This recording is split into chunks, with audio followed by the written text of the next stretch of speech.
let's jump into it, shall we? So, 4-color Enigmatic Incarnation is a deck that's been up on my website. I think it's in the high potential section, if I recall correctly. But at any rate, it's been competitive and sweet and fun in the past. And this is a build that has a lot of those same ideas, but it's eschewing the white card. So we're giving up things like Oath of Nissa, Birth of Metless, and things like Elspeth Conquers Death for more consistent mana here.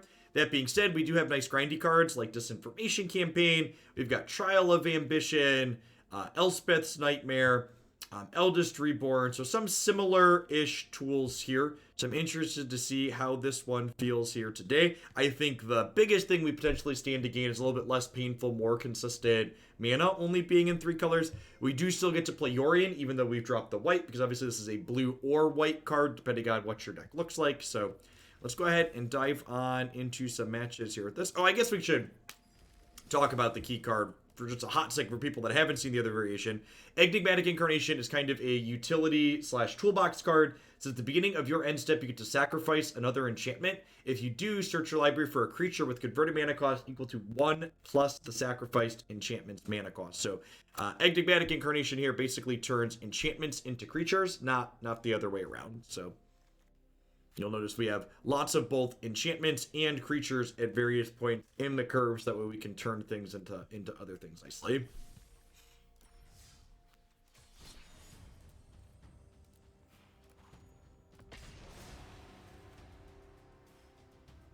Hey, thanks for 11 months, Tony Goodberger. I appreciate that. Welcome back. Yeah, no Tusmir or Yarok in this build. We do have Thragtusk, though, still, so we still have, like, a good 5-drop to get. That will help us stabilize against aggressive decks. Yeah, that seems right.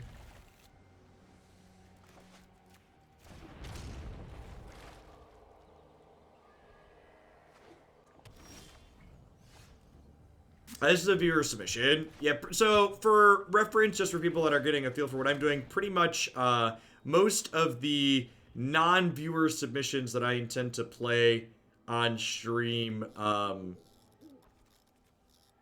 will be decks from my website, so I can fill out things from there. Maybe around standard time, we'll have some extra things that I try and put in that I'm interested in working around. For the most part, going to focus on viewer submissions or things from the site when we don't have viewer submissions. Speaking of, we'll probably get to some more things that I'm putting in myself soon because we're running low-ish on submissions. I'm also planning to do a little bit less Magic while we wait for the next set to drop. It's kind of a natural low point for the game, so I think it makes sense to focus on Runeterra stuff and my variety things until the new set drops. So nah, I probably forgot to update Stream Decker. I'll do that now, thanks. You know, I type exclamation point deck in chat to see what the current Stream Decker is. I most assuredly forgot. Wow, Past Jeff didn't, Past Jeff forgot to export it to text file, too. Sloppy. Sloppy, Past Jeff. Do I have it on my clipboard still? I think I do. Haha! Yay, clipboard managers.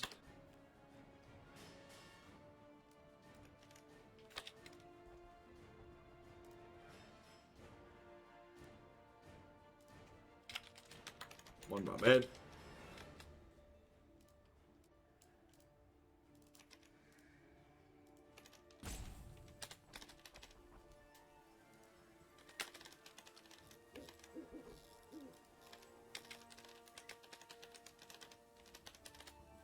Alright, so I'm definitely playing a land tier. I think we're just playing Champion of Wits. They've neutralized up. I'm pretty okay with them neutralizing this. Honestly, it could be right to even just put Yorion into our hand tier.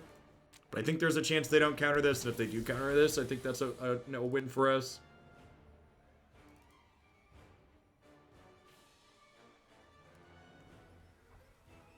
Hey, Doji, thanks for the 10 months. I appreciate that. Welcome back. Alright, Stream Decker should be updated. Discard a couple lands here.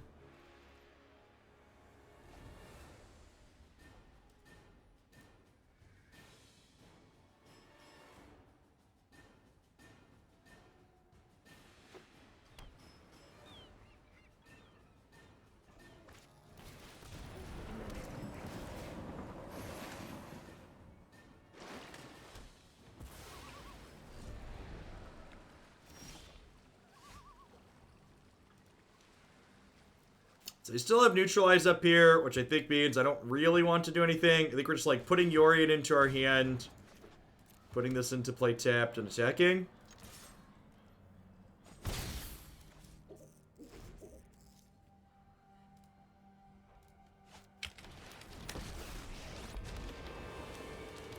Right on schedule. Keep up the pace.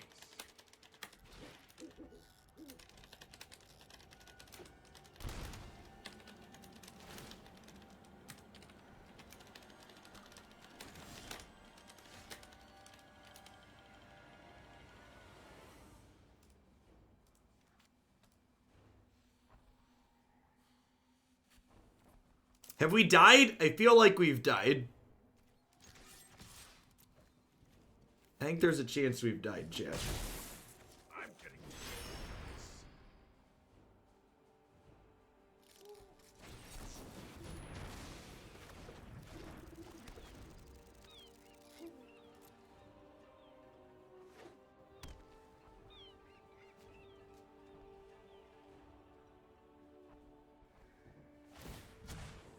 You know what? I know. Yeah, Scarab God reanimates anything. Not that you can see it when I zoom in there. I miss Runeterra when you like zoom in on a card, it zooms it in the center of the screen nicely.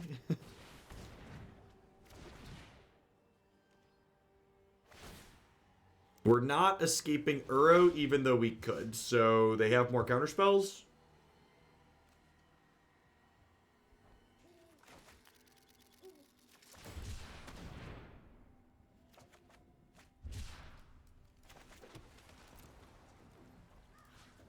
So I have 7 mana currently.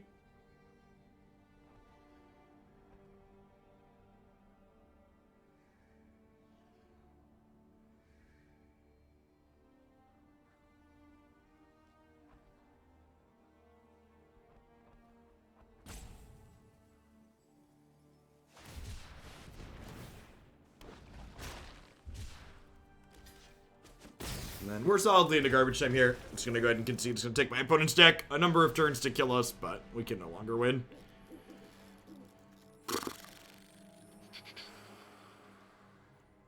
Chupacabra seems bad. Gonti seems fine. Hostage Taker seems bad. Massacre Girl seems bad. Massacre Wurm seems bad. Trial of Ambition seems mediocre.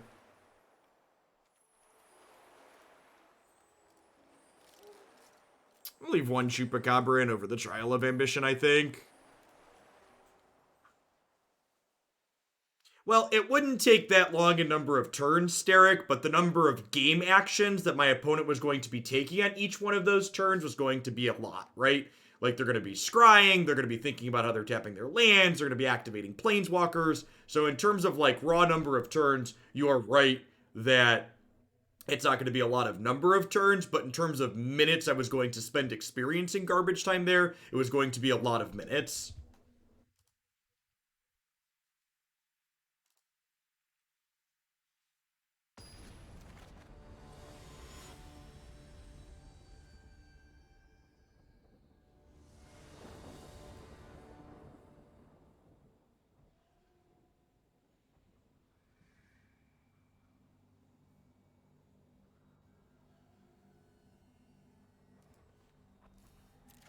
Hey, Rad, thanks for the tip. I appreciate it. For the Naya deck, I believe I know which one you are referring to. Well, we're currently experiencing blue-white hell, so I guess to be fair, the 4-color variation of this archetype tends to have a good Hallowed Fountain matchup. But I think it's also true that, like, the crushing weight of despair that bears down on you while playing against these blue-white decks is pretty extreme, even when you have a good matchup. It's one of the tough parts. It's tough to evaluate your decks against these decks because it feels bad even when you're winning oftentimes. Those who cannot perceive beyond hone your prowess.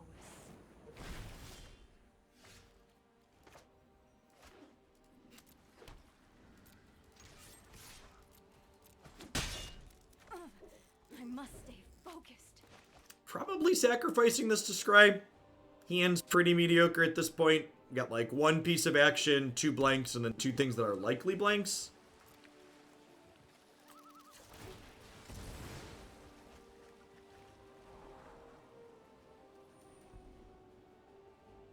I'm pretty sure I'm keeping Elspeth's Nightmare. It's just like an awful discard spell.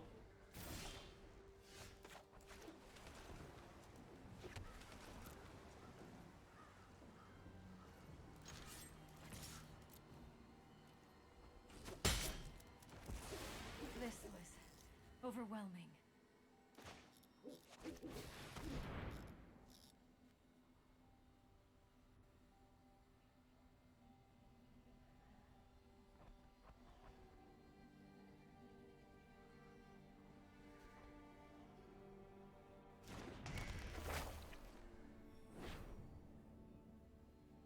So the first chapter here is meaningless.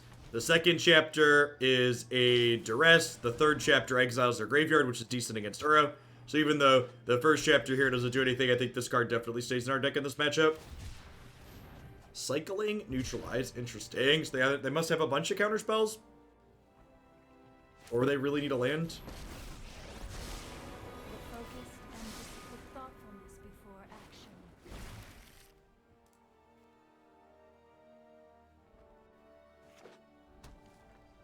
We'll find out here in a second. Show me all secrets. Confirmed, just a bunch of counterspells.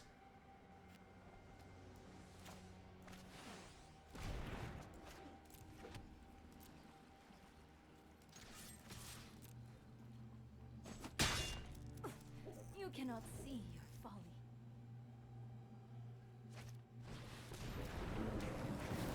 Yeah, big agree with that overall. That Narset and Dovin's Veto are 2 of the biggest feel bad types cards. Honestly, I've really, so like, and this is, I've talked about this on stream before, but like one of the real struggles with 2019 Magic is that the cards were so busted and powerful, you just can't escape them anywhere, right? Like Historic, Pioneer, Legacy, Modern, there's Tefris and Uros and Narsets in all of these formats, and I am so looking forward to rotation so we can just get back to that Magic offers a variety of play patterns, because these really obnoxious cards will finally be leaving Standard, so you can play Standard to have a Narset free format, to have a Dovin's Veto free format.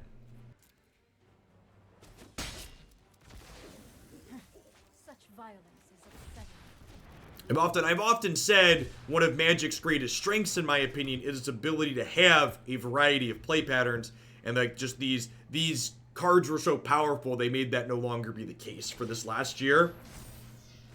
Yeah, there currently is not an Uro free format. Hopefully we'll get one of those before long. Hopefully we'll get multiple of those before long.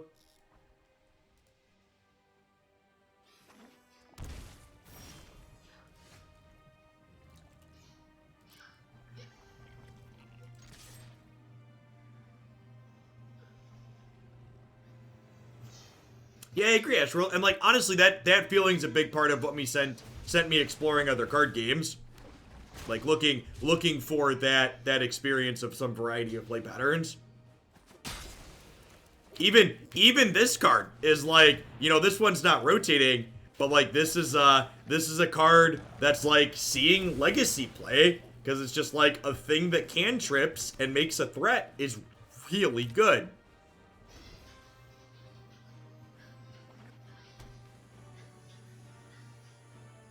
Yeah, I agree, Crappy Lawyer. I agree that the formats have a very samey type feel to them for the most part. I'm looking forward to that changing. I'm looking forward to like having my play experience be unique across formats.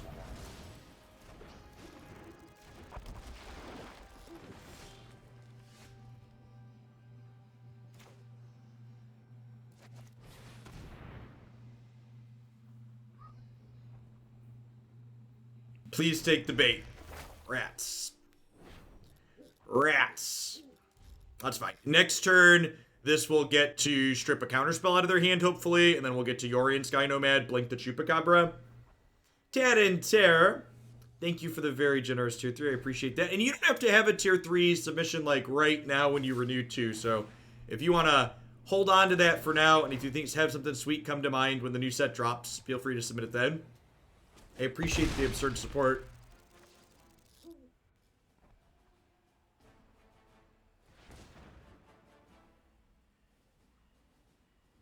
Is this a retired paper boomer stream still? Nah, man, the retired paper boomer streams play Magic Online. We embrace the digital future here, Matthew.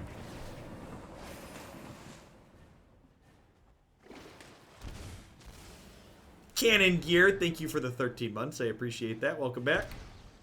That is a lot of shocking. What are they going to do? Are we going to see, like, them cycle some stuff here and put Neuro into play? Katasu, thank you for the 12 months. This does come with perks. I appreciate the entire year. Welcome back. Get you a sword to go with that shield. Comparing Shark Typhoon to Decree of Justice is very fitting. That's a name I haven't heard in a long time.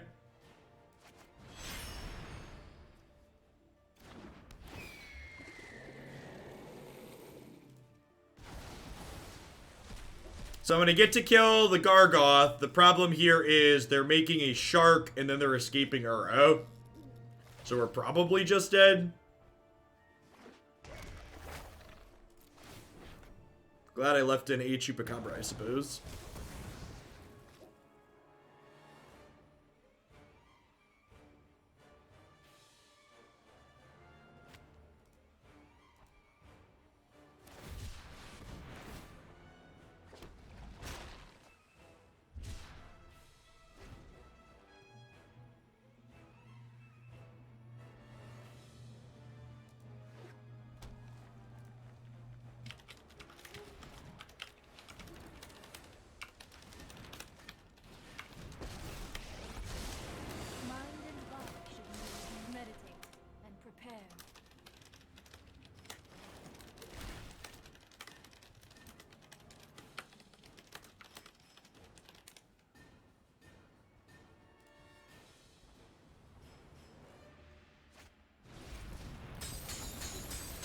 Hey, Odin, thanks for the 3/4 of a year. Welcome back. Finally caved and picked up some Runeterra. My family doesn't need a dad anyways.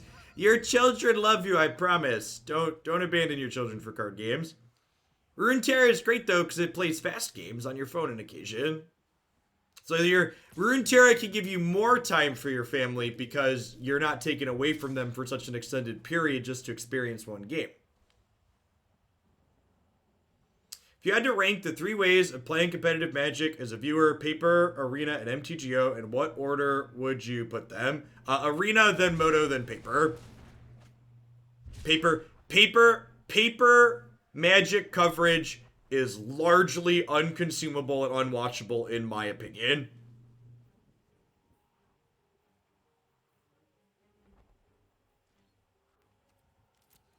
It is completely impenetrable. Even digital coverage can be hard to get into as a newer player. Paper Magic is just impossible. It's by boomers for boomers, chat.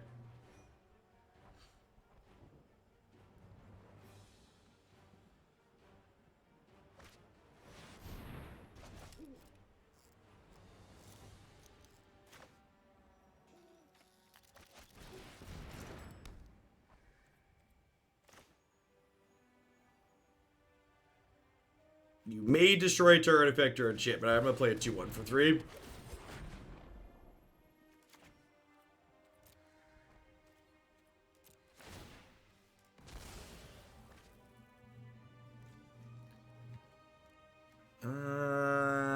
Okay.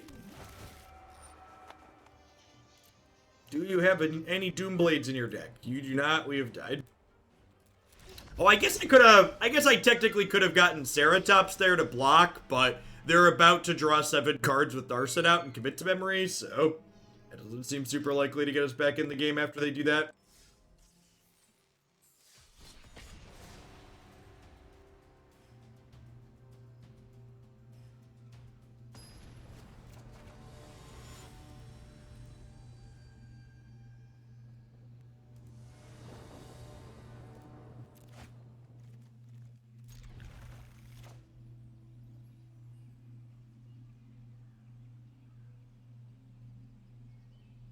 There's nothing wrong with liking paper magic.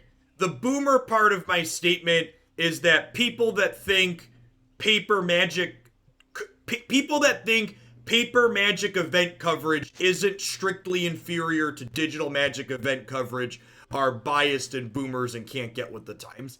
I'm never gonna yuck someone's yum and tell you what you should or shouldn't enjoy, but it is paper magic coverage is objectively worse than any form of digital magic coverage if all aspects of them are the same. Like feature to feature, if you do everything for paper magic and everything for digital magic the same, the paper magic product that you end up with is just worse than the comparable digital magic product. It's harder to parse board states, it's harder for people at home to follow along, there's random bits of glare, like there's all these fundamental issues. And again, that isn't to say you shouldn't enjoy paper magic or that paper magic's bad. It's just from a spectator perspective, paper magic does not offer literally any benefits over digital. Yeah, waiting for people to shuffle, waiting for people to mulligan, like all of these things are incredibly tedious as a viewer.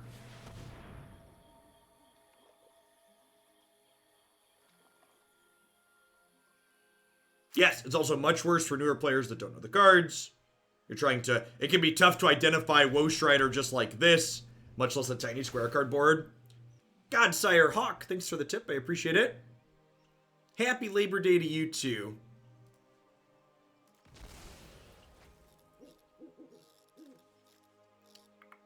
I think I'm just getting Uro, huh?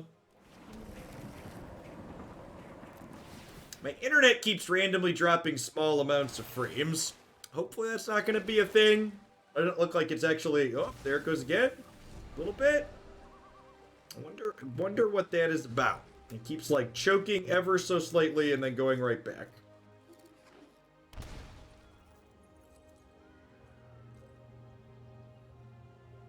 Yeah, it hopefully shouldn't be enough to really notice.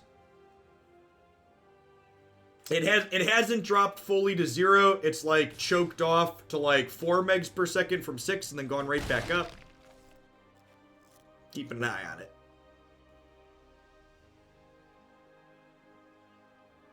Correct, yeah, and again, that's nothing to say about people's individual enjoyment of actually playing in those tournaments too, because again, that's very much, you know, a personal enjoyment perspective. I'm talking strictly about me sitting at home watching an event on Twitch, paper magic to digital magic comparison.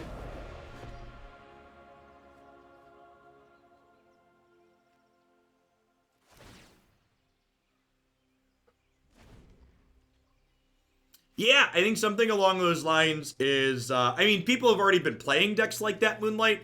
I think they're definitely going to get more competitive with the addition of that new artifact card. I tweeted out about that spoiler that went up today.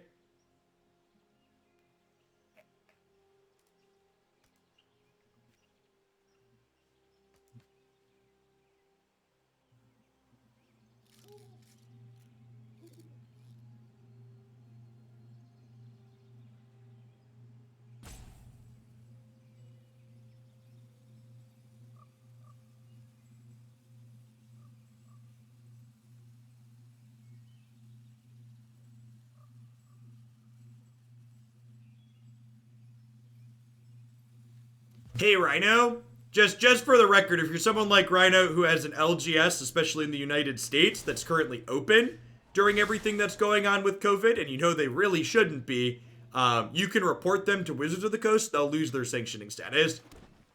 Credit where credit is due. Wizards of the Coast and how they've managed their paper organized play with regards to the global pandemic has actually been very good, in my opinion.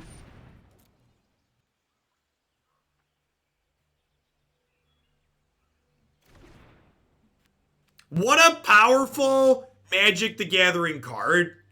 What a just incredibly moving experience. Listen, I saw players who I respect as good Magic the Gathering players tweeting deck lists that they registered for the Mythic Invitational that had 25 creatures in it, along with Collected Company.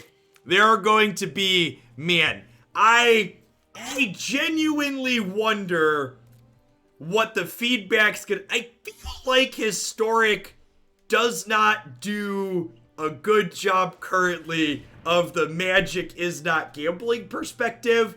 Like, there's collected companies and the games that Muxus produces, like, the swings are extreme in this format right now. Like, you have to be lucky to win, might as well maximize the payoff. Love it.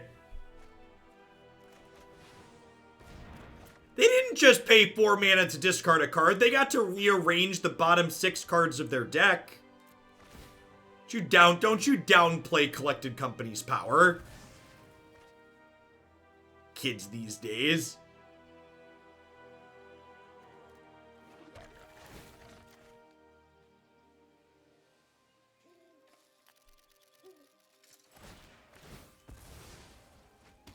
I mean, gambling is definitely fun. I'm not going to be one to tell you that gambling isn't fun. Gambling being fun is a large part of why I play card games, chat. I just find it amusing that, like, you know, these things work hard to classify themselves as not gambling when they are certainly gambling. Fwazifuchi, thank you for the 4 months. I appreciate the third of a year. Welcome back. Thanks for keeping me around.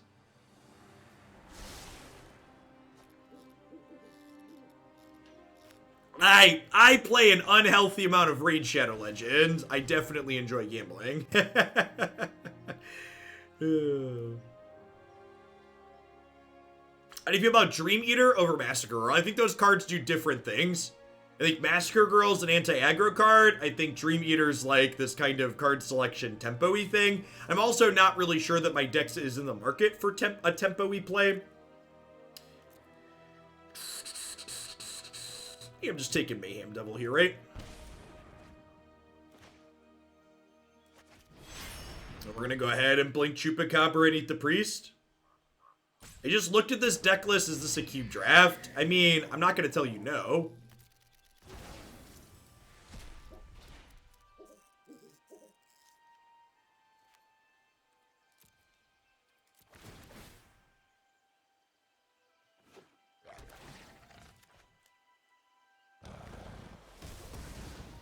Eternalizing Mayhem Devil against the sack deck sounds great. It does, doesn't it?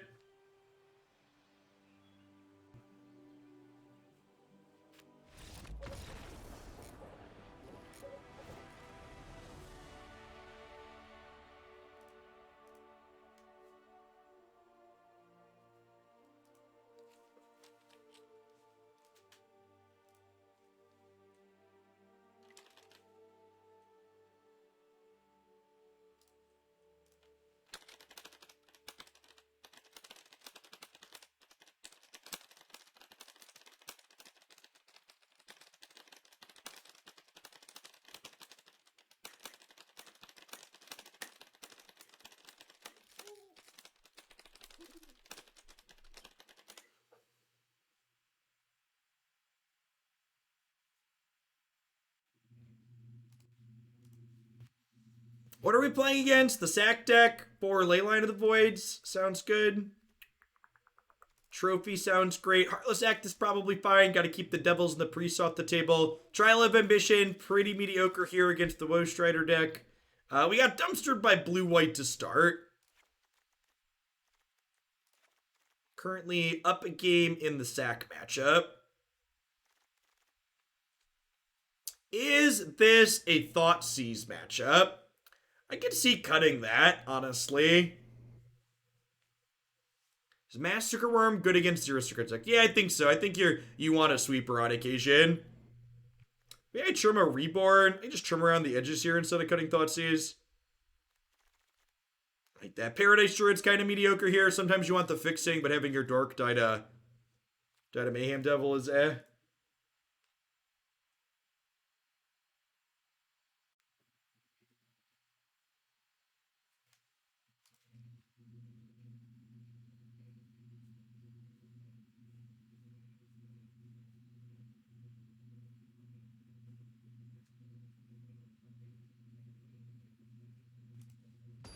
Hey, Zax, thanks for the 8 months. I appreciate the 2/3 of a year. Welcome back. Thanks for shipping your Bezo bucks this way this month and keeping me employed.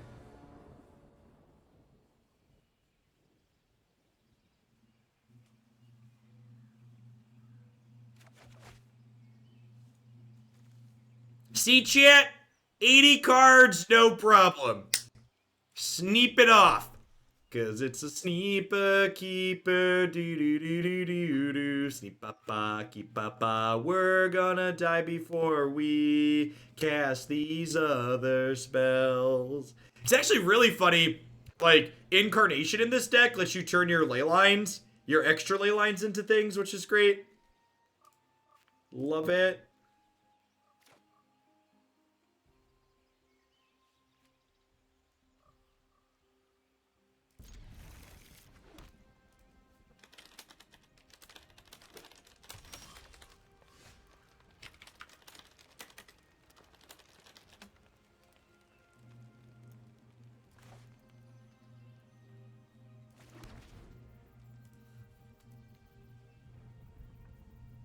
Started playing Arena after long years of paper magic commitment on a casual basis when war launched. I assumed I'm in for a treat or rotation. You really are talented. In my opinion, War of the Spark was the beginning of a decline on Arena / especially Standard Magic as a whole. What an interesting card. An 0-1 for 1 with no other text. Actually,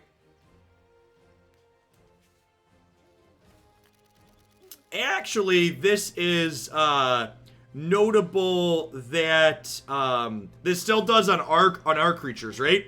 It has text against our stuff dying still. It's worth noting.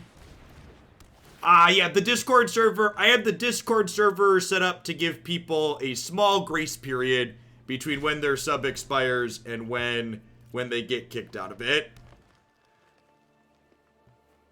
Is that way you're not booted immediately?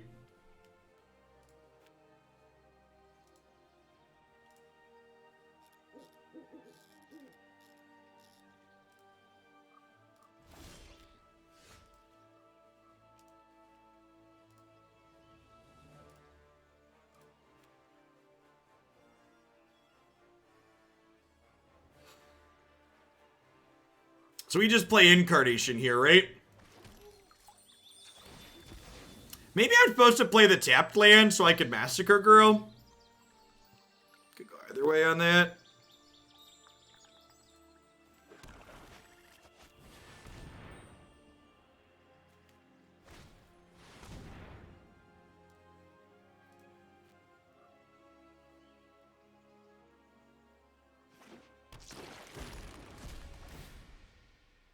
Why are our lands ugly? I like these lands. They're borderless. I like them. I like them a lot.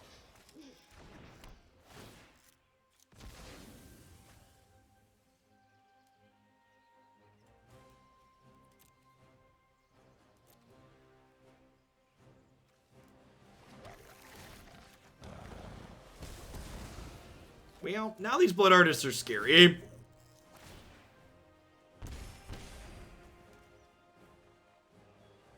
Leyline does stop Massacre Girl from triggering. Yeah.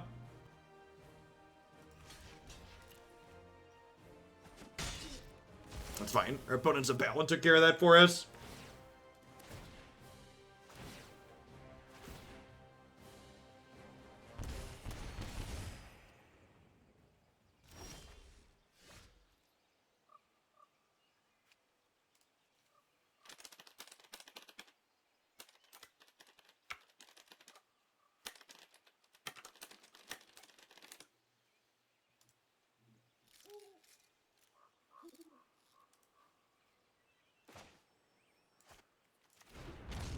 Second Coco, maybe. Second Coco, definitely.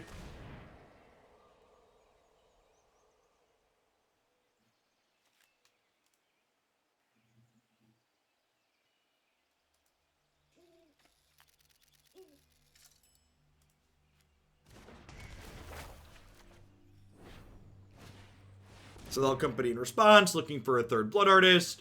Shadow Rill, which they found. Are we dead? 3, 6, 7, 8, 9. They can put us to like 12 here.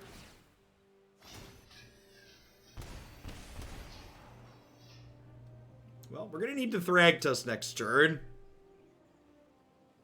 The slew of Blood Artists, paired with the fact they killed our Leyline of the Void, probably means we're going to lose this game, I imagine.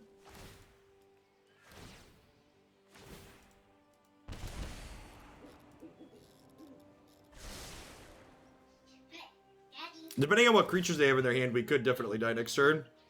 Although I guess I'm getting to do this and take something away here. What's up, dude? Hi. Jareth's Goblin, thank you for the very generous tier 2 and the 10 months with that. Welcome back. I think I want a hostage taker here, so that way I don't lose 2 more.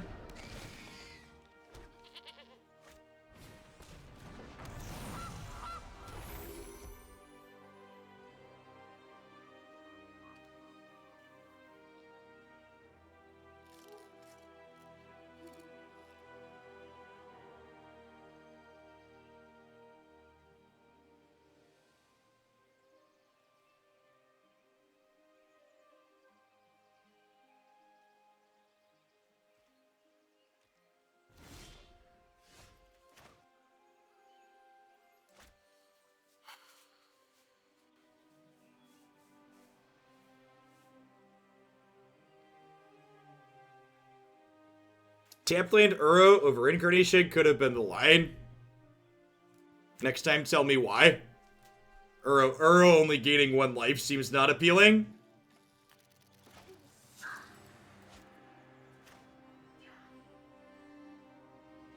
Yeah, well, to be fair, Deputy of Detention wouldn't be very useful here because they have Woe Strider, right?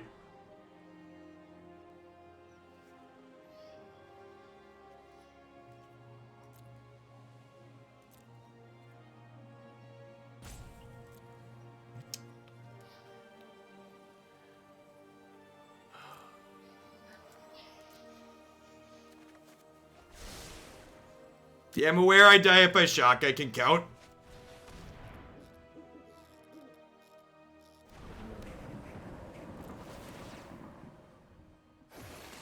Wake down. Thanks for the quarter of a year. I appreciate that. Welcome back. So we're going to lose 2 here. This is why Uro's kind of medium against Double Blood Artist.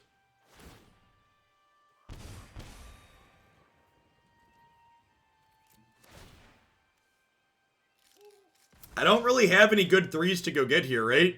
Yeah, like I have... Like, I guess I could gain another 1. I think I'm just getting Champion of Wits to, like, cycle a little bit here. That gives me something to block Woe Strider with, but even that's not great. Like, I'm just basically going to die to... I'm basically just going to die to Blood Artist triggers next turn.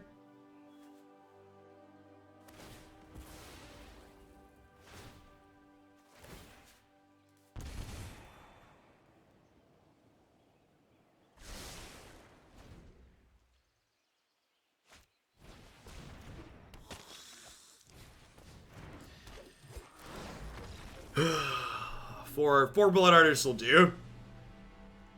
Four Blood Artists will do. More specifically, Reclamation Sage for our ley line into 4 Blood Artists will do. Blood Artist, just an incredibly powerful card.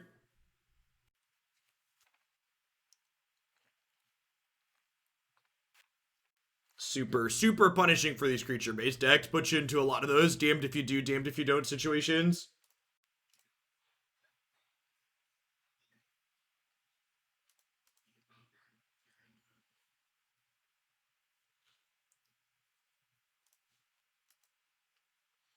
It's been so long since it wasn't the case, but if not mistaken, to play a mid-range deck properly in Runeterra Magic, you need to know how your answers line up into what your opponent's going to be doing, right?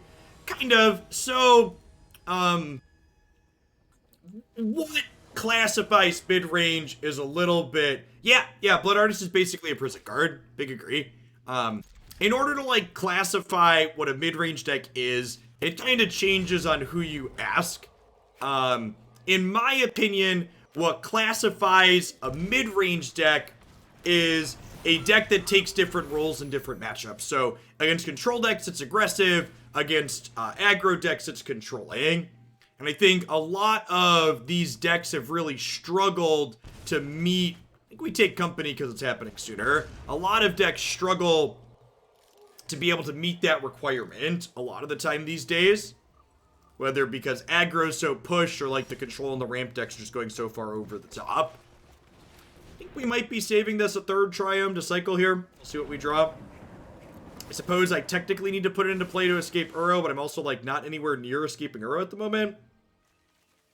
It's close. I'm gonna put it down. Getting the tapped land down now is appealing.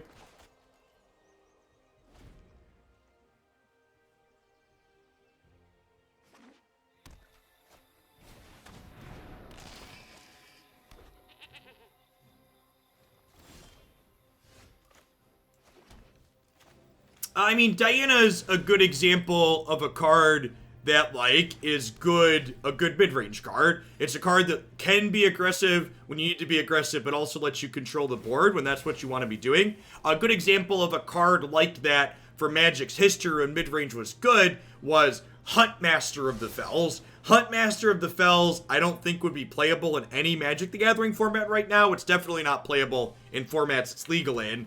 And that's a card that kind of fits that what I just talked about there, where it's like, okay, this is a card that, like, is good against aggro, you know, when the aggro decks aren't defensive, but is, like, also good against control, because it creates two bodies and pressures them to cast spells, because it flips over if they don't.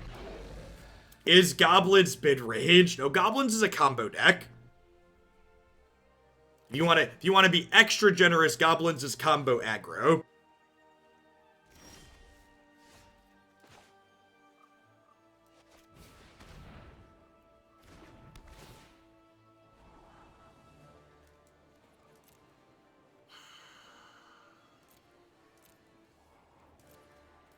I think I'm keeping that.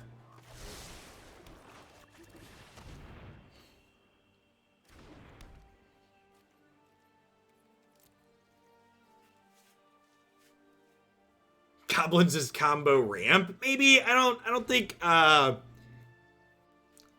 guess you could stretch the definition of ramp and say anything that accelerates is a ramp deck, but I feel like Goblins I wouldn't classify as a ramp deck. And again, a lot of these types of classifications that we're talking about can largely be broken down to semantics and personal preferences. There just aren't, like, axioms to work with that, like, clearly define what these things mean. Would Goblins without Muxus be mid-range? No, it would be an aggro deck. Goblins isn't an interactive deck, chat. It, like, has some Gem Palm Incinerators on occasion, but, like, it's definitely an aggro deck.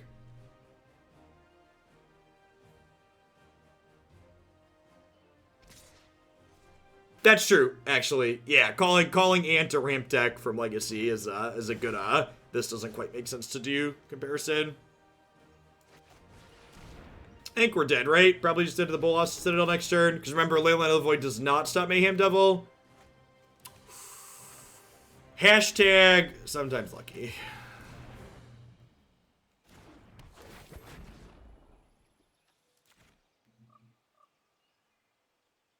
It's an emotional thing, Moldylock. So, like, the turn 3 Muxus is this thing that feels worse than anything else that deck can put together. So, like, that's the thing people focus on the most when they talk about it.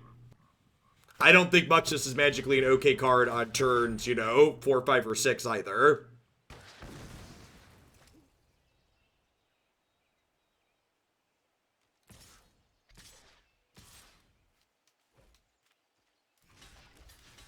Attack feels strange. I assume we're gonna, like, sacrifice the goose here to kill the sage. Nope, we're just losing our Roach Rider. Sure. Deal. If we draw an untapped land here, we can Yorion. They just filled my graveyard up, so I can,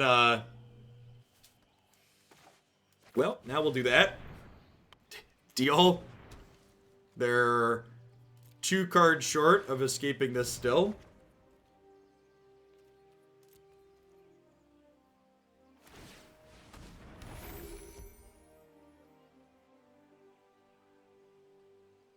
At this point, it's hard to point at a deck that exists on Arena that people are familiar with and say, this is what mid-range does. Yeah, I agree with that. I don't think there's really competitive mid-range decks in any formats on Arena right now.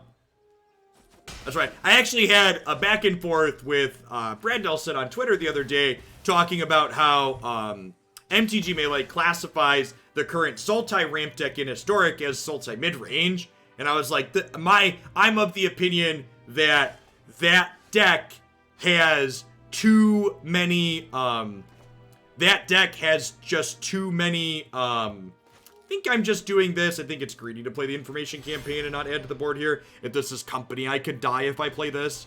Sorry, to complete my thought, I think a deck that has as much ramp as those decks do just can't be classified as a mid-range deck, where Brad is of the opinion that, like, this is just what mid-range looks like now. Mid-range in Magic is all these ramp cards. And I don't think that's an unreasonable position to have, honestly. It's one that I feel differently about, but I definitely see the perspective he's coming from.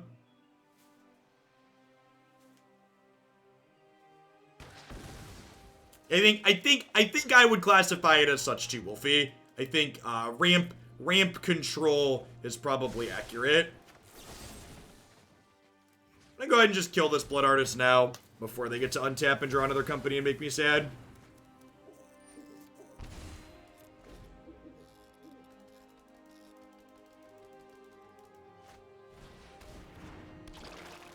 Yeah, that's exactly what he's doing. He's defining Historic contextually with what Magic's become today, whereas I would prefer to define it more traditionally. In the context of, like, what Magic generally looks like. So I have 6 cards left in my bin here, so even though they just peeled Scavenging Ooze, I can actually play Uro and escape Uro next turn.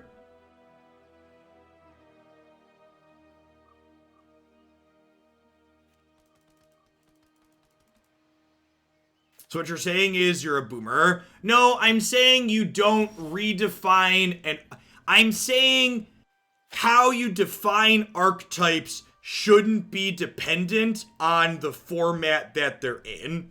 So just because, basically, Brad's of the opinion that you should redefine mid-range because the existing standard format and historic formats don't support mid-range. Whereas, in my opinion, we should just say there aren't mid-range decks in these formats, as opposed to redefining it to, like, fit it into this mold. I do have the colors to play and escape with a land drop from my hand. Hey, Bib, thank you for the very generous tier 3 sub. I appreciate the 13 months. Welcome back. If you're staying safe out there.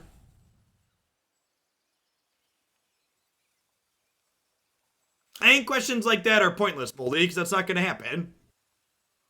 Aren't they just going to use it? There is never a point where my Uro is in my graveyard and I don't have priority here if I stack my triggers like this.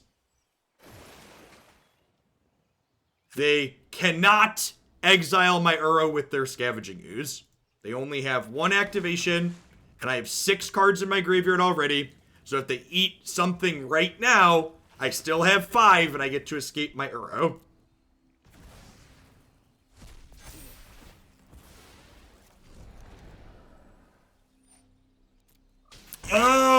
Oh, they messed up. I punted and they punted back. The devil trigger would have got me. Sick. All right, well, they messed it up. God bless. So, in a typical game of Magic where there's not a trigger happening when the sacrifices, I'm correct. But in this game, there was a Mayhem Devil, and my opponent didn't realize that, so they messed it up. God bless us, everyone.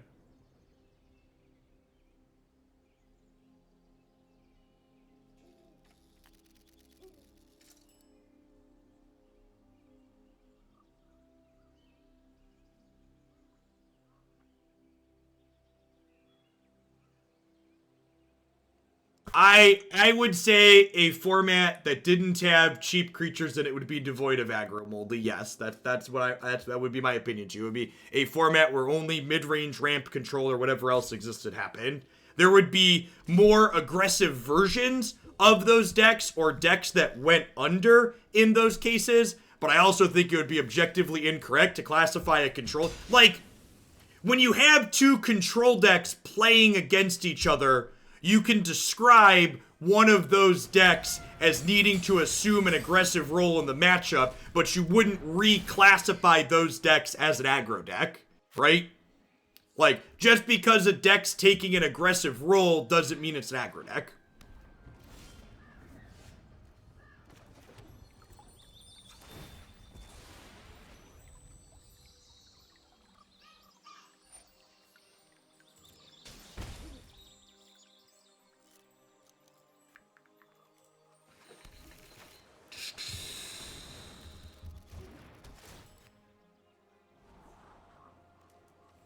Yeah, that's more of a who's the beatdown question. That's exactly correct. This doesn't do anything right. Only destroys things with 2 attack or less.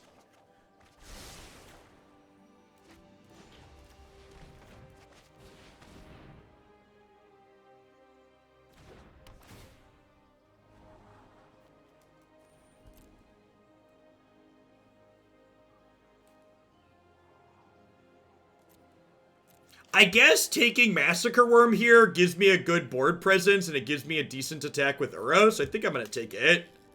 Killing the goose also isn't nothing.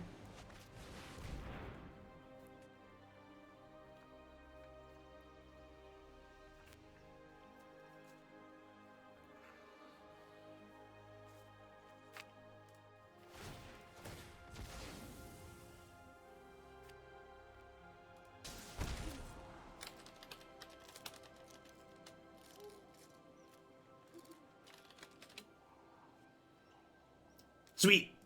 The creator of MTG Bot got back to me, and the set 3 cards for Runeterra are in there now, which is excellent.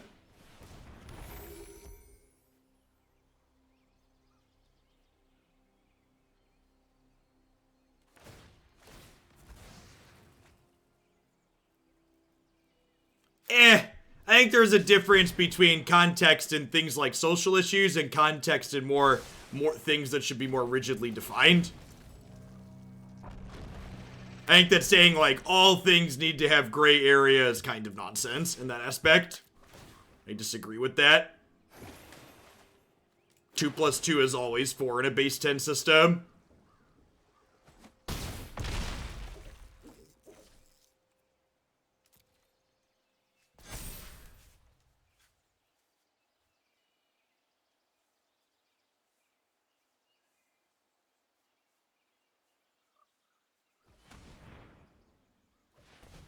Am I scrying at my upkeep? I think I am.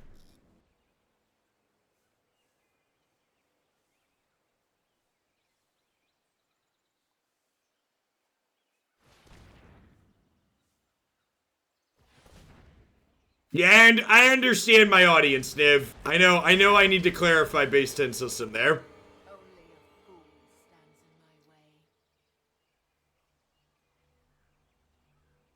Can someone explain what a base 10 system is? A base 10 system is the normal number system in which we operate on our day-to-day life. Binary is an example. It's easier to give an example of a non-base 10 system. Binary is a base 2 system. 0s and 1s. Base 10 systems range 0 to 9. 10 digits. Do I want to trade Massacre Wurm for Woe Strider? I kinda think I do.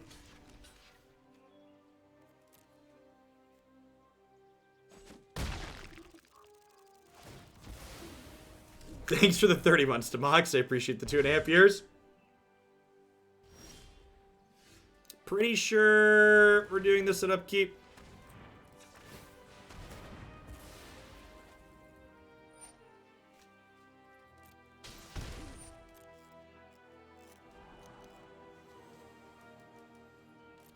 Alright, so I have 8 mana remaining, so I think I'm just gonna draw and then play Disinformation Campaign.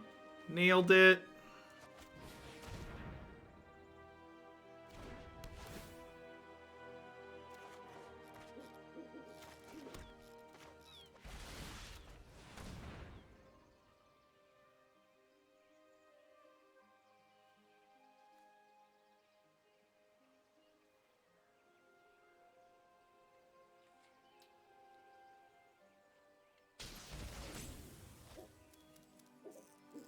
this Yorion. We'll get to kill this Vraska.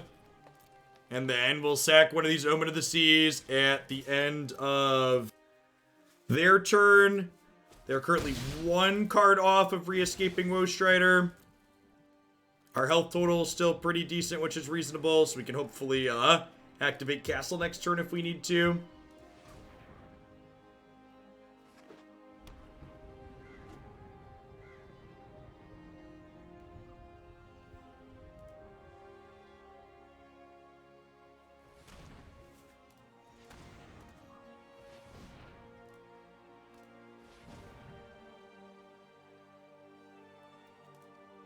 Ah, the old Phyrexian Tower legendary rule, enabling you to escape Woestrider.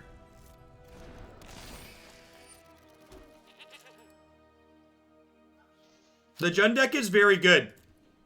I think Croaky's had a pretty good summary on Twitter, in that there will be people registering Phyrexian Tower for the Invitational, and then there's people who aren't, and the people who aren't are probably very silly to not be. Turns out having a land in your deck that makes 2 mana is pretty good.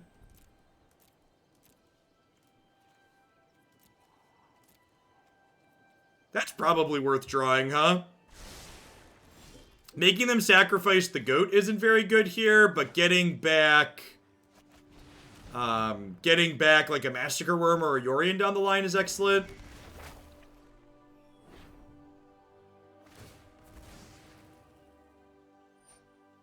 Yeah, the land wins with Devil. It's busted with Claim the Firstborn. This card not only makes 2 mana, but it also does more than that in ways that are very, very good. I would like to block your Woestrider.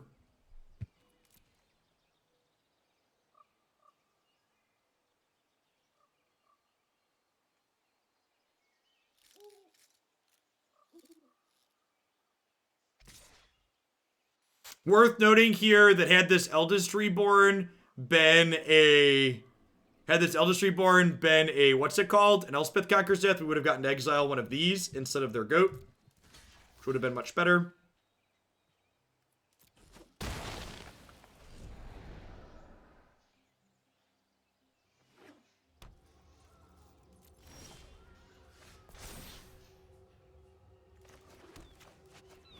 And then Enigmatic Incarnation here is going to gonna grab us a way to kill this Mayhem Devil, which will be great.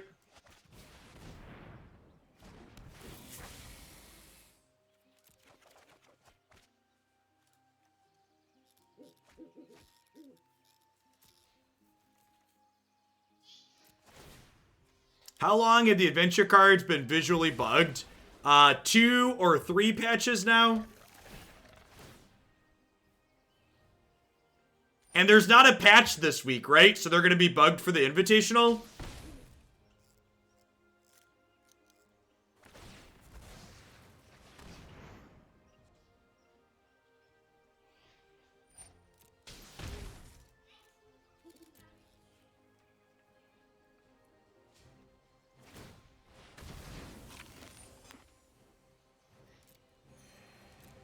This card's still very bugged too, right?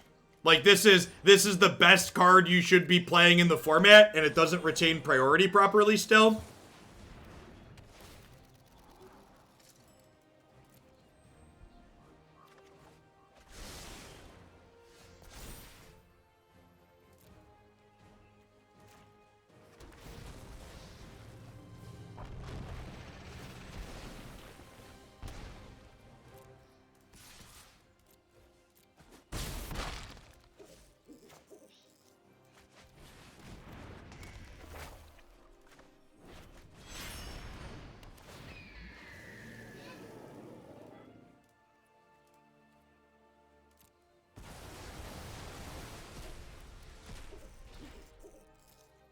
Yes, it should have.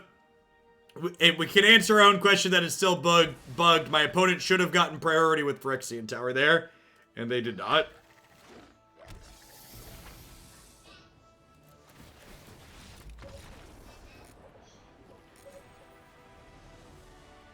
Well, this deck's not winning quickly, but, you know, We're 1-1.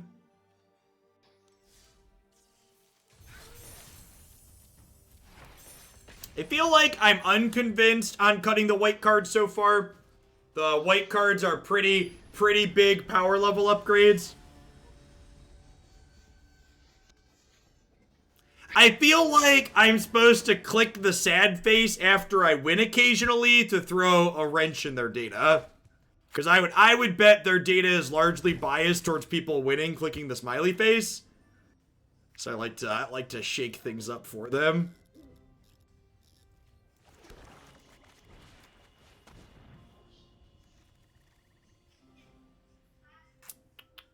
I'm gonna close my door just in case their music bleeds over my microphone.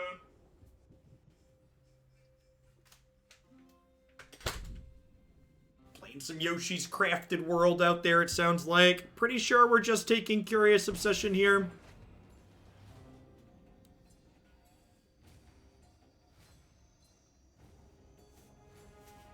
I guess this hand's a little awkward. I don't have double black for Chupacabra. I almost always do the sad face so they can be motivated to improve their client. I also... What's up, dude?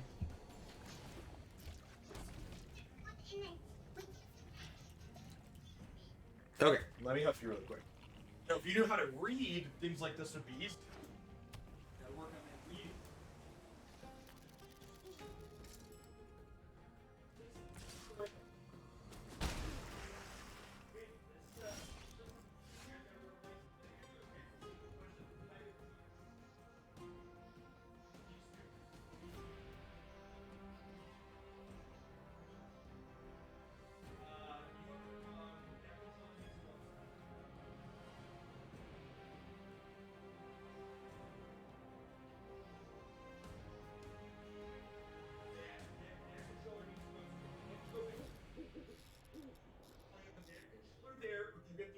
Upstairs. Ask your mom for help. Children. So, we have 2 Nintendo Switches. I need to message my wife.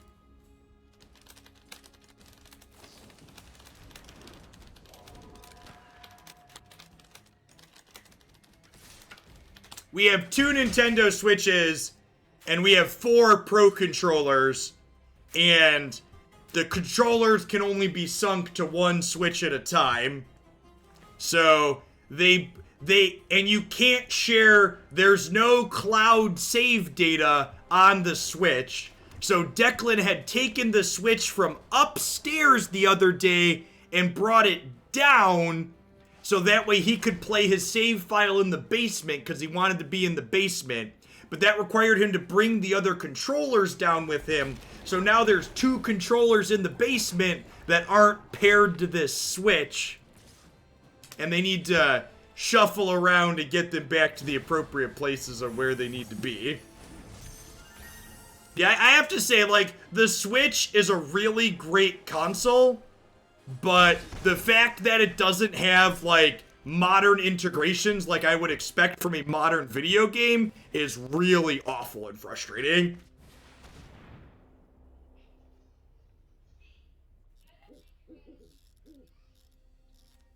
Nintendo is the WotC of console game makers. Yeah, that's what it feels like. They have a good product, but they seem to mess up all the details surrounding it. Gotta pay for Nintendo Online for cloud saves. Nintendo doesn't internet. I don't think that's true, Dallas. I'm pretty sure a lot of games just don't offer cloud saving. If there's... Can you link me that to the source? Can I pay money to get cloud syncs between my Switches? Because I'll give them their money. But, like, I'm pretty sure that's just not an option. Please play a Tempest, Jin. So, what games do you have? My understanding is saving to the cloud is per game. It's not a console thing. It's not all of these consoles save to the cloud. Should have targeted the sailor to get them choose between the bar. No, because I want to kill their actual thing that protects them, so that way I can kill their larger threats later. If I target the sailor, there's a good chance they just let the sailor die, and then they still have protection sitting on the table for their bigger threats later. I have Nintendo Switch Online. I'm pretty sure I'm correct here. I'm gonna start timing people out that are telling me I'm wrong without citing a source in Nintendo documentation. I am pretty confident that it's per application per game whether or not it can save to the cloud or not. I'm like pretty sure you can't just pay money and then have all your saves happen digitally on the internet. I tried both of them and it didn't sync. Can you take the ones that don't connect to this one back upstairs? No. I'll point out.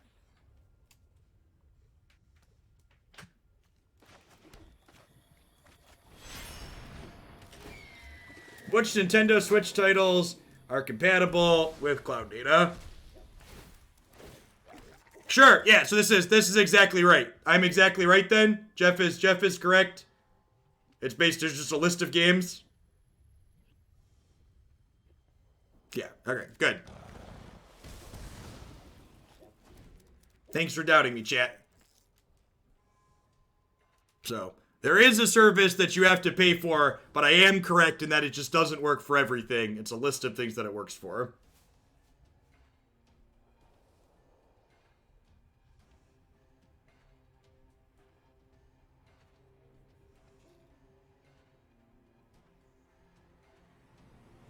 Gotta stream Nintendo now. I've shown this on, I have Digimon Cyber Sleuth sitting here that I'm going to pull out of the plastic and actually play at some point, I swear.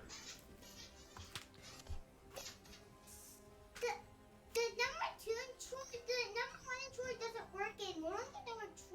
The number 2 choice actually... Ask your mother to help you. Thank you.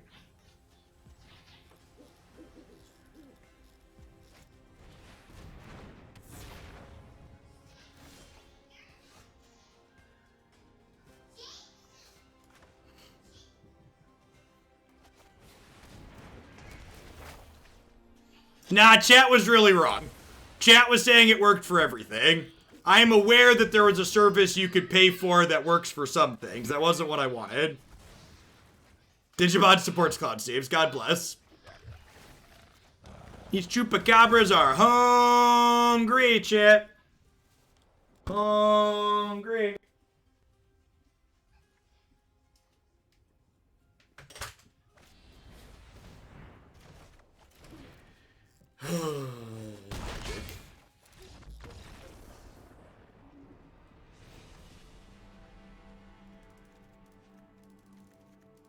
We were very close to stabilizing there. We were very, very close to stabilizing, alas.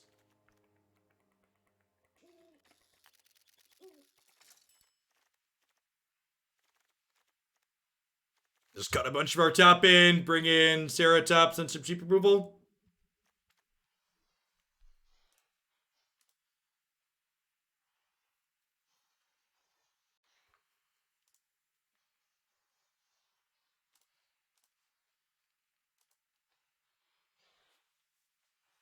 The ideal solution is to buy 2 more switches. Well, so the problem, Wellborn Muse, is actually that because we have 2 switches, they don't have a problem sharing. The issue is that they had pro controllers in their hands that wouldn't connect to the switch that was up on the TV because they were sunk to the switch that's upstairs right now.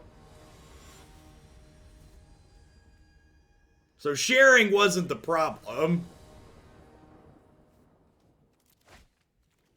For once. Often sharing is the problem. This was not one of those cases. They actually wanted to be playing together. Wee McGee, thanks for the 25 months. Welcome back. Yeah, marking them with masking tape or electrical tape or something sounds like a good idea. I think I'm doing this to try and hit a land.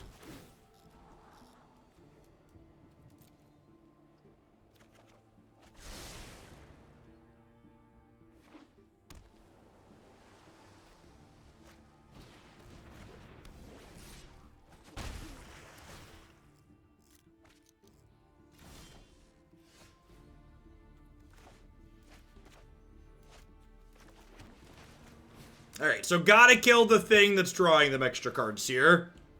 Let's Thoughtseize to clear the way, hopefully. He says before seeing double Spell Pierce.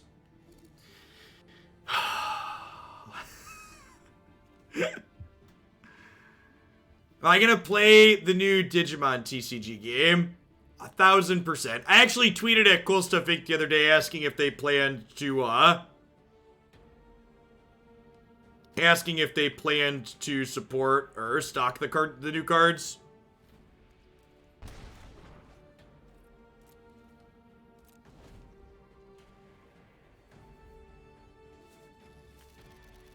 I wonder, I know they have a helper app where you can play with their starter decks. I wonder if they're going to have a full digital client.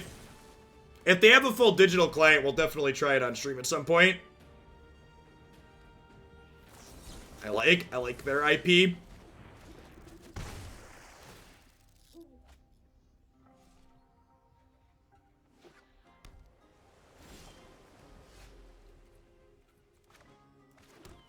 Oh yeah, pierce this one.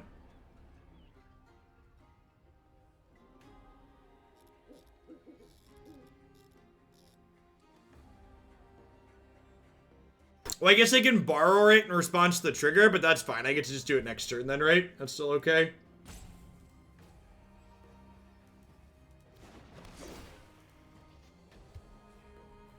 Yeah, so they bounce it in response to the trigger. Their thing never leaves play. But then we can do this next turn. I have to get through the borrower at some point anyways. Here, I just have to take my lumps.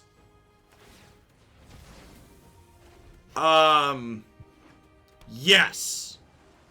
Resolves. Don't tell Scotty, chat. Don't tell him.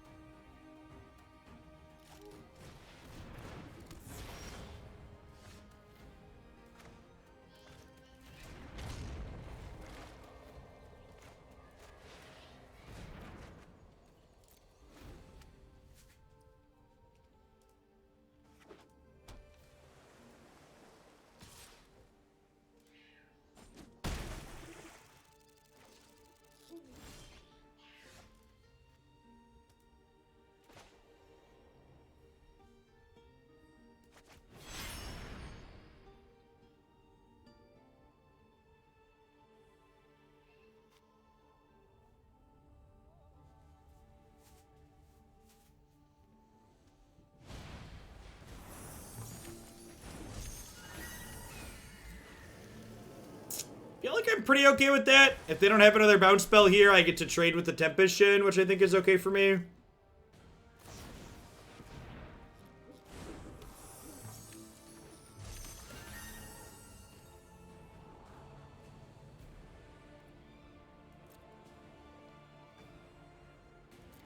think I actually keep both of these here. Because keeping both of these means I can go land Uro Hostage Taker next turn.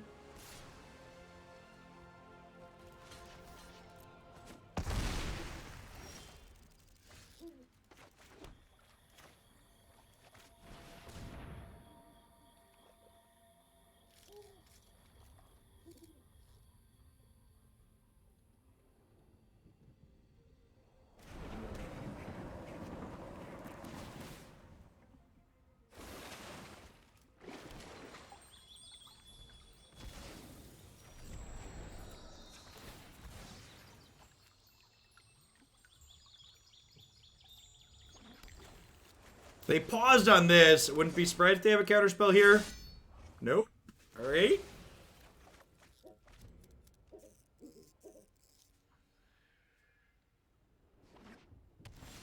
Tail's End. That's a good read. Oh, Tail's End would have countered the trigger, right? So it's not that?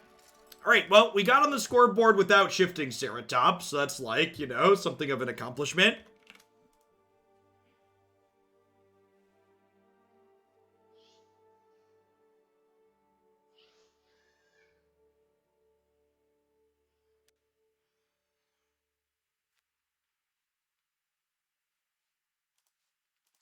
Hey, Apple Pies, thanks for the 13 months. I appreciate that. Welcome back. Thanks for keeping me around.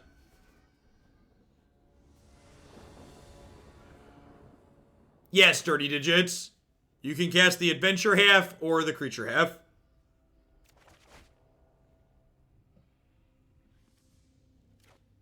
Yep. Lurve it. Opponent mulligan to 5. Lurve it.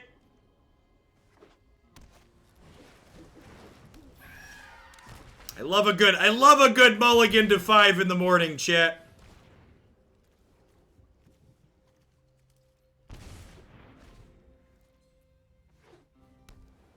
You're the streamer who got me into watching Magic streamers. I'm so sorry.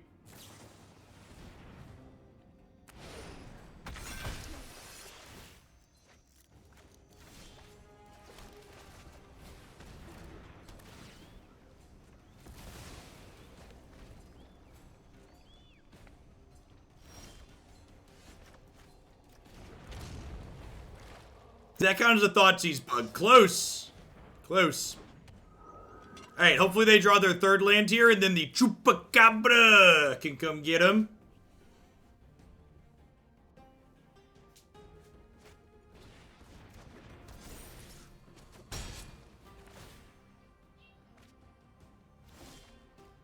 Pretty sure this is close. So, Nightmare gets spell pierced, but Nightmare can't kill Tempest Gen, so I'm pretty sure we're just supposed to jam here. Nah, I just want to kill their stuff.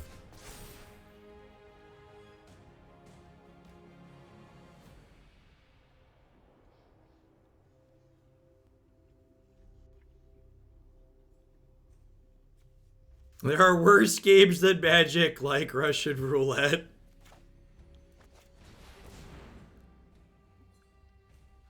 Nightmare is very good when it 2-for-runs, you're not wrong.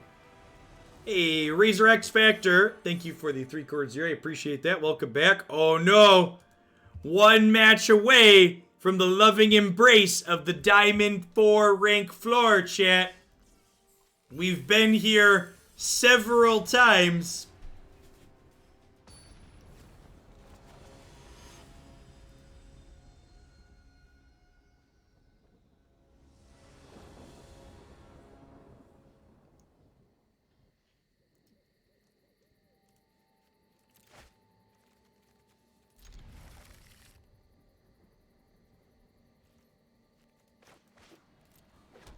Gosh, our opponent's already at the Diamond 4 rank floor? That's not fair. They have nothing to lose. Joke's on you, opponent. I cleverly left my backup Thoughtseize on top of my deck. Yep. Feels non-rotating Magic, man. Thoughtseize your Thoughtseize, peel Thoughtseize to Thoughtseize your other Thoughtseize. Yo, dog. I heard you liked Thoughtseizes, so I Thoughtseized your Thoughtseize before you could Thoughtseize my other Thoughtseize. Ah!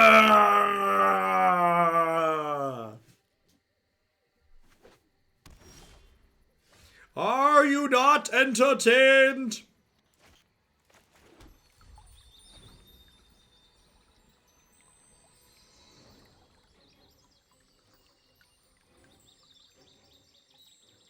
Armchair warrioring while feeding a newborn is harder than expected. It is. You're not wrong, Jeff. Hope your newborn is doing well.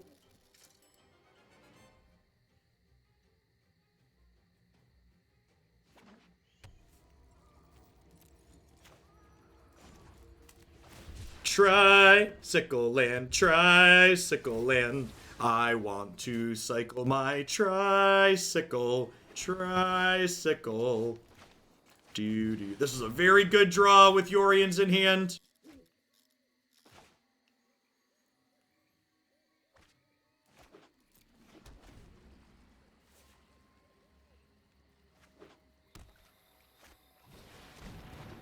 Glory, glory, hallelujah. Giant dragons getting sacrificed. Do do do do do do do do do do do do do. Are they Jund mid-range? Yes. We're about to teach them that there's always a bigger fish, chat. I'm really confused why they would play that out. Seems loose. Seems loose. Yeah, opponents made a couple, so like... Oh, so they're gonna kill Yorion in response. That makes sense. Nah, they're good. They made a right play. They're good. I still get to draw a card and kill their Chev, but...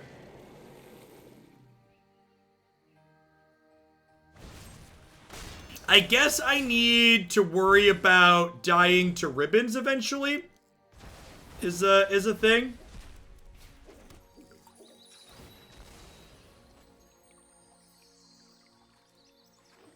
Probably want to try and prioritize finding Swag Dad.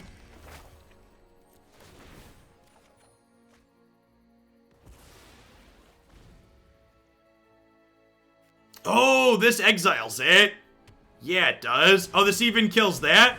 Oh, that's so good, chat. That's so good.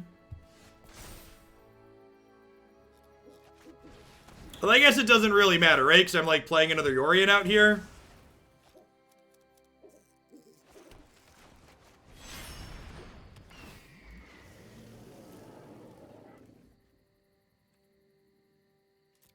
I'm gonna reset the Eldest Reborn for now, so that way it's like threatening to take their card out of their hand next turn.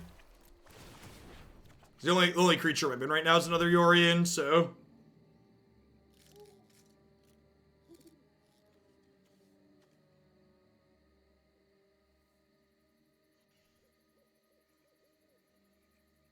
Oh, right, this can take their graveyard too. I forgot about that. It's a good call. I can take their banger. I forgot. I have Conquer's Death on the mind, but the third chapter on this is different. It's from any bin. It's been a while. They thinking about just fireballing me for 5 here with ribbon since I put Nightmare on the board? Yes, Eldest can take, well, Conquer's Death gets you Planeswalkers too. So they're thinking about drawing a card here? Or do they just ribbons me for 6? I feel like they're supposed to just ribbons me for 6.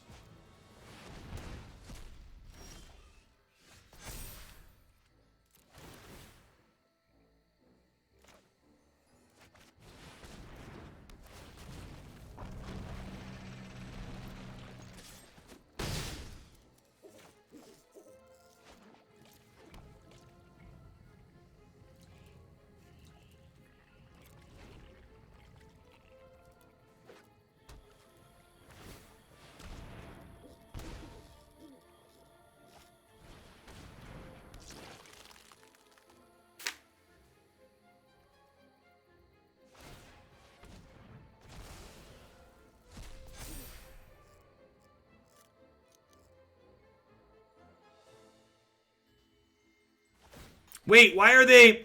Do people not understand how this card works? So, someone on the SCG stream punted this exact same thing in round 1. You can respond to triggers like Eldest Reborn with Scavenging Ooze activations, folks. Yeah, you gotta wait until I target and then exile what I'm targeting. I'm not sure. I think we're still dead regardless here, but like... Yeah, like there was in round 1 of the SCG tournament today, there was a Grawl player playing against Mono Black God Pharaoh's Gift, and the God Pharaoh's Gift player would have just had 0 outs if the Scavenging Ooze player would have just left mana up. And instead, the Scavenging Ooze player just like tapped out at sorcery speed to exile their own graveyard. I don't know, I think like, there's Arena's introduced a lot of new people to Magic, and I think there's a lot of people that have probably never played Scavenging Ooze against a graveyard deck before. And they're just on autopilot, and they're just like taking game actions. They want to make sure they don't miss activating their thing.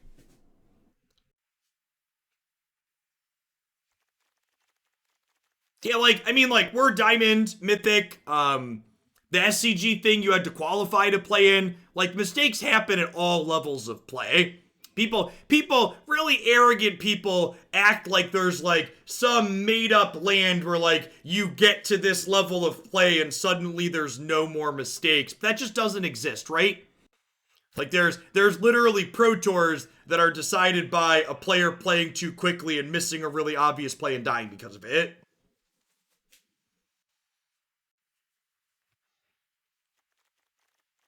What am I cutting here? I need 2 more cuts. Honestly, I think I'm just going to trim the Thoughtseizes. Their hand's going to get pretty empty on average. Just bring in more threats, I think.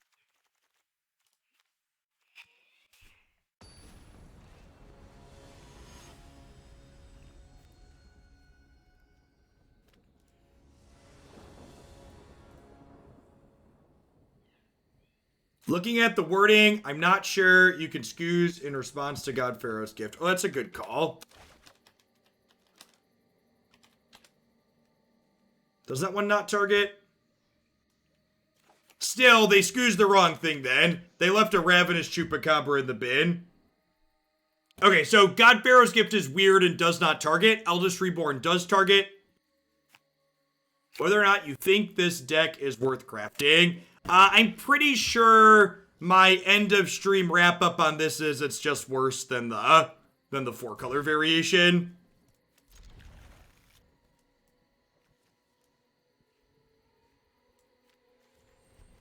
I think the 4-color build on my website is much better.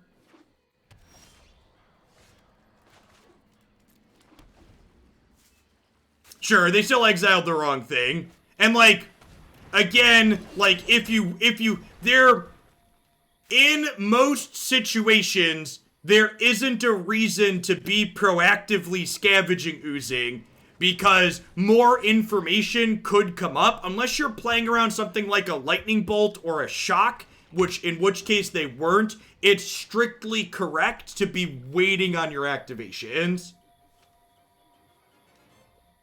I feel Arena is a good example of having a handheld so good players can be sloppy with interactions. I'm going to time you out, actually. Can someone fix that ban that was supposed to be a timeout? I think that's really elitist and egotistical. This idea that you're sloppy because you're an Arena player is bullshit. As someone who's played an incredible amount of paper Magic the Gathering, players are super sloppy in paper, too. Perfect Magic doesn't exist. Again, I literally just said that, but apparently I need to say it again. Perfect Magic doesn't exist. Oh, opponent's playing the Spore Weaver combo deck. That's funny. PVD, thank you for the 12 months of support. I appreciate that. Let's get you a sword to go with that shield.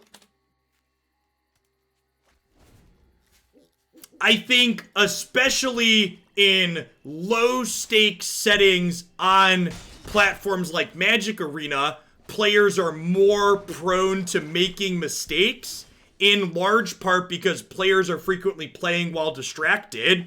Think of how often you're playing Magic Arena while you have a Twitch stream open, while you're talking to your significant other, while your kids are in the background, while you're doing anything else at the same time. It's very frequent. It's very easy to play Magic while distracted. Magic Arena while distracted.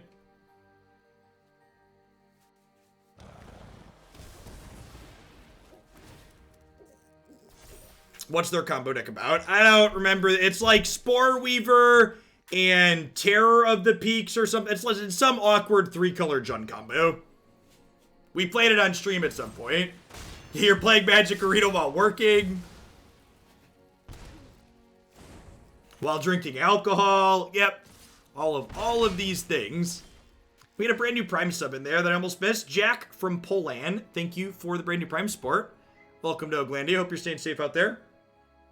I think I'm just digging for a Doomblade here. If like Heartless Act and trophies I wouldn't mind casting. Don't really want any of those. Wouldn't mind the untapped land either. Sure, that'll do pig.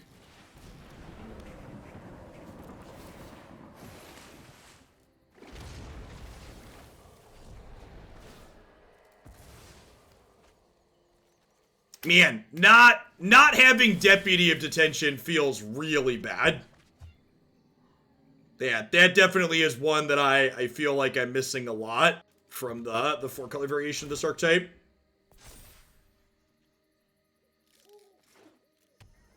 We have a Glory Banger. Maelstrom Pulse, sure. Not a dragon, at least. No Lux.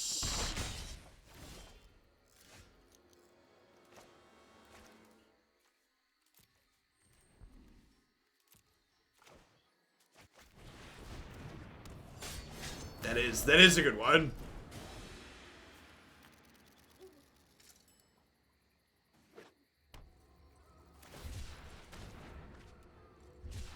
Yeah, don't play Arena or any other games while you're driving, please and thank you. Don't do that. Be a responsible adult. I'm gonna go ahead and kill their Spore Weaver Spider just so they can't peel into the combo on us. L320, thanks for the 5 months of support. I appreciate that. Welcome back. Thanks for keeping me around. Magic coming to the phone is a literal joke, right? They aren't trying to do that. No, they are quite literally expending development resources in the application where they can't figure out how to make Phyrexian Tower work properly into bringing it to mobile.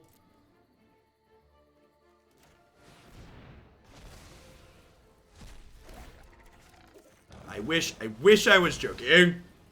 They literally just had day 9 show a green screened image on his phone recently to reinforce that it is in fact coming to mobile eventually. Wait, they didn't murder his rider, my Scarab God? Alright, deal.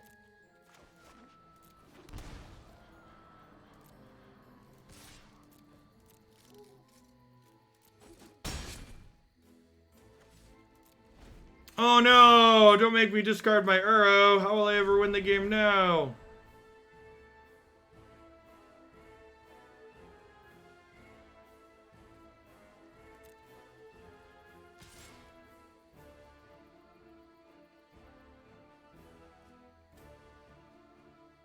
Hey, Brian, thank you for the 51 months of support.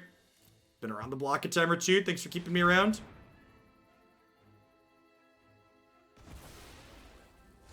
Champion of Wits gonna come into play, gonna draw me 4 cards, make me discard 2.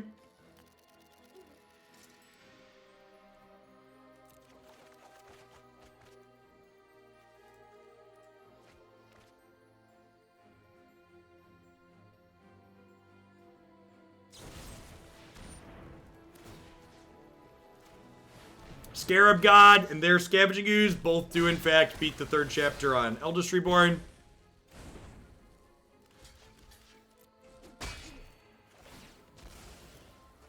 Well, another thing too, and this is a big thing, like, think about Arena's the average connection issues you experience with the desktop version of Arena.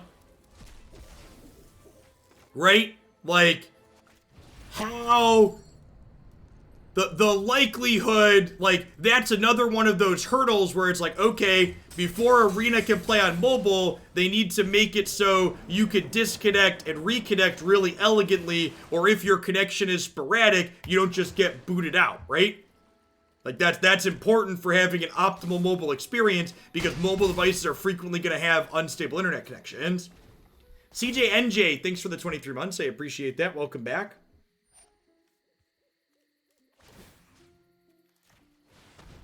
How's this deck been? It's been fine. I think this is worse than the 4-color variation that's up on my site. But if you want, I think this is maybe slightly less wild cards, although I don't even know if that's strictly the case. They're both a lot of wild cards.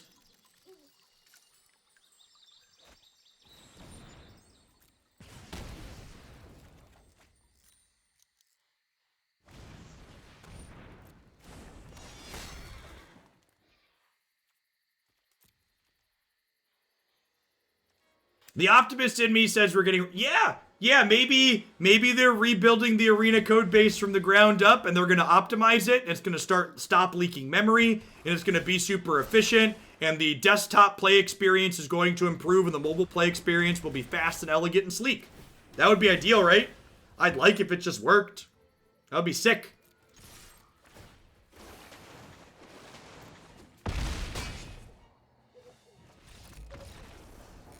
And maybe pigs will fly out of my butt. Yeah! Yay! Diamond 4 rank floor! Feels like home, chat. Feels like home. We've made it home, chat. I like how you could tell the type of deck we were playing, that we played Magic for 90 minutes and we didn't accomplish attacking with 30 creatures. feels Magic, man.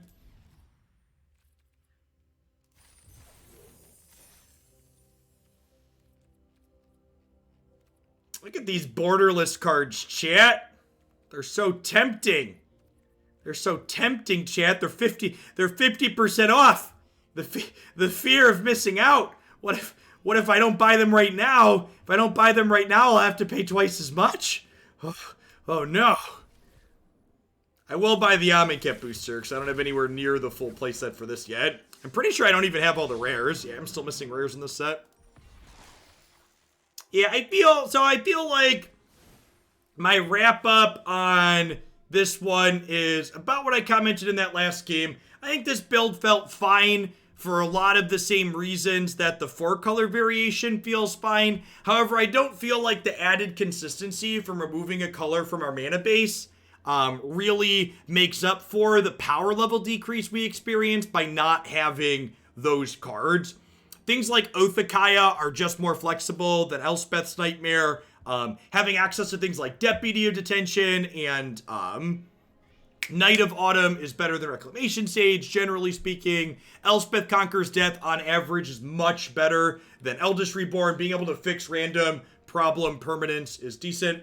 When I think about the Zendikar double face lines, I think they're great. I think they're really, really fantastic designs. I like that they are dual lands that always come into play untapped, but also don't let you play lots of like double and triple colored cards easily. So like they're fixing, but they're fixing that doesn't just let you play any kind of spells. I'm also really excited, if people didn't see, we're only getting 6 of those Zendikar double lands in this first set Zendikar, but Maro confirmed that the other 4 to complete the cycle of 10 will be coming in the next set. So I'm really glad we're not going to have like another half-finished dual land cycle, and we're getting them almost immediately.